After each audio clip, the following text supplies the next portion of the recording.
عمران خان صاحب سے سوال یہ ہے کہ اس وقت ہر طرف جو ہے وہ بہت سی جگہوں پہ بیٹھے ہوئے جیسے الیکشن کمیشن کے ممبران ہیں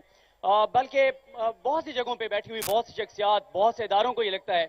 کہ یہ تو نظر آ رہا ہے سب کو کہ اگر الیکشن ہوتے ہیں تو آپ نہیں آنا ہے کیونکہ اس کے علاوہ آپ دیکھ لیں باقی پولیٹیکل پارٹیز نے تو ابھی تک ٹکٹ بھی اناؤنس نہیں کیے لیکن یہ ایک بہت زیادہ خوف ہے کہ آپ آئیں گے تو آپ بہت سی آئینی اور انتظامی عہدوں پہ بیٹھی ہوئی شخصیات کے ساتھ کوئی چھیڑ چھاڑ کریں گے کوئی تبدیلیاں کریں گے یہ سب سے بڑا خوف ہے جس کی وجہ سے کوئی الیکشن میں نہیں جانا چاہتا اس حوالے سے ذرا بتائیے گا دیکھیں صدیق پہلے تو آپ کی میں دلیری کو اپنی سارے کارکنوں کے سامنے سلام پیش کرتا ہوں بہت شکریہ سر جس طرح آپ کو اٹھایا گیا اور صرف اس لیے کہ آپ میں وہ جرت ہے سچ بولنے کی اور سٹینڈ لینے کی اور اس کے لیے آپ کو انہوں نے کوشش کی ڈرانے دھمکانے کی جو ان کا طریقہ ہے وہ جو کالی ویگو آ جاتی ہے اور اس کے بعد اٹھا لیتے ہیں رات کو دیکھیں میں سارے سسٹمز دنیا کے دیکھے ہوئے ہیں کامیاب سسٹم وہ ہیں جدھر ادارے مضبوط ہیں ادارے تب مضبوط ہوتے ہیں جب اداروں کے اندر میریٹوکریسی ہوتی ہے اور اداروں کے اندر انٹرفیرنس نہیں ہوتی تو یہ بڑی غلط فہمی ہے لوگوں کی کہ جی آ کے تو پتہ نہیں میں کیا کر دوں گا ہم ادارے مضبوط کریں گے سارے ادارے ہیں یعنی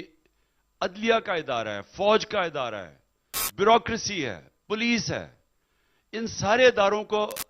جتنا آپ مضبوط کریں گے اتنا بہتر ملک چلے گا اور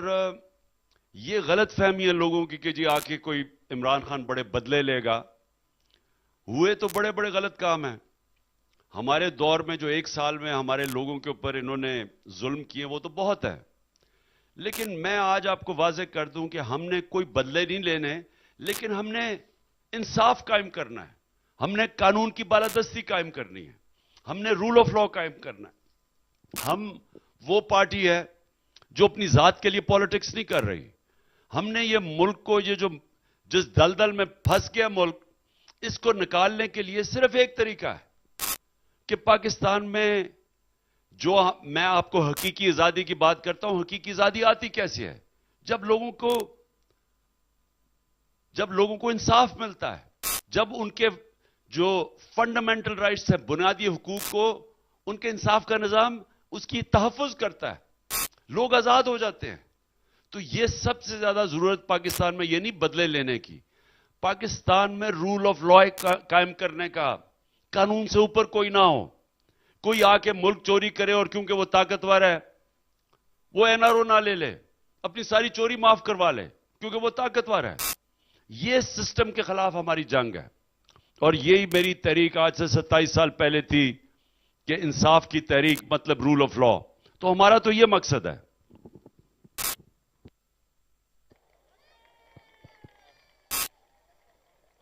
جی السلام علیکم عمران خان صاحب بیرسٹر احتشام امیر الدین ہیر اینکر پرسن سنو ٹی وی میرا سوال آپ سے یہ ہے کہ جب آپ وزیر اعظم تھے تو آپ خود کو سفیر کشمیر کہتے تھے اور 5 اگست 2019 کے بعد ریاست پاکستان کا ایک کنسسٹنٹ سٹینڈ ہے کشمیر کے حوالے سے جب مودی سرکار نے آرٹیکل 370 ریووک کیا اس کے بعد سے ابھی تک پاکستان کے یا اس سے پہلے بھی تقریباً پچھلے 8 سال میں کوئی بھی پاکستان کا وزیر خارجہ اس نے بھارت کا دورہ نہیں کیا لیکن ہمیں خبر ہی ابھی آ رہی ہے کہ بلاول بھٹو زرداری صاحب جو اس وقت وزیر خارجہ ہیں ریاست پاکستان کے وہ بھارت کا دورہ کرنے جا رہے ہیں تو ہمارے فورن منسٹر کے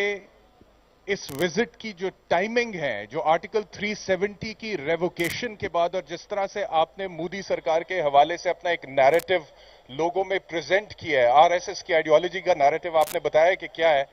تو ہمارا فورن منسٹر کا یہ جو وزٹ ہے اس کی جو ٹائمنگ ہے وہ کشمیر کے حوالے سے ریاست پاکستان کی جو ایک کنسسٹنٹ پوزیشن ہے بیفور دی انٹرنیشنل کمیونٹی